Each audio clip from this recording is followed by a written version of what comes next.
ឆុងឈីងប្រទេសចិនជើងភ្នំស្រង់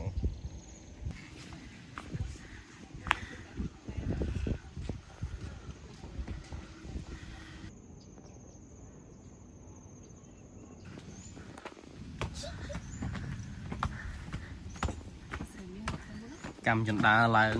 ទៅឆុងឈីងប្រទេសចិនកំពុង viral ក្នុង TikTok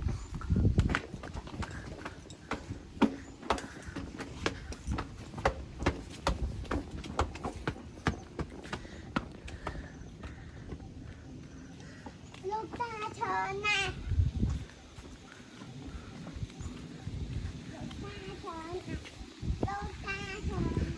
ជើងភ្នំស្រង់បងប្អូន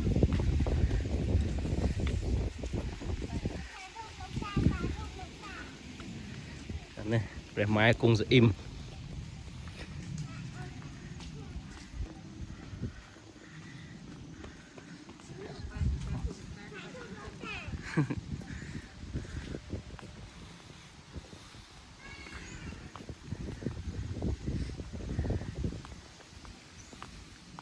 លំមក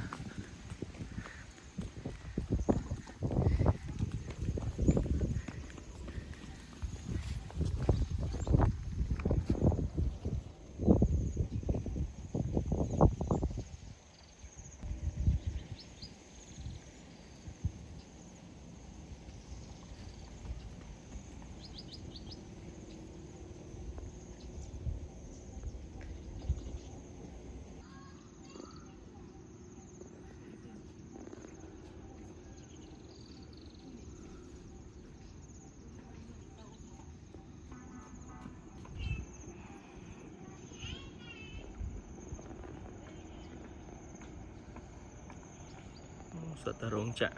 ស្រកកងវិស័យមើលពីជើងភ្នំពីលើភ្នំទៅស្កេះស្កាស់ពេញសត្វរោងចក្រទាំងអស់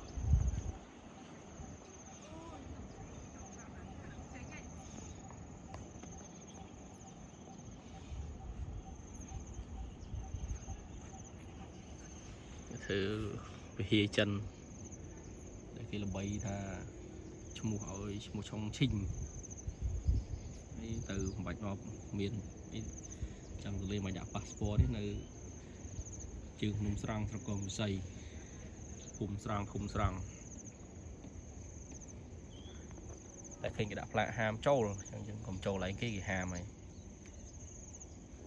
ខ្ញុំមកពីនេះមកឡើងភាសាក្រហមមកយើងមើលឃើញដូចគ្នានេះ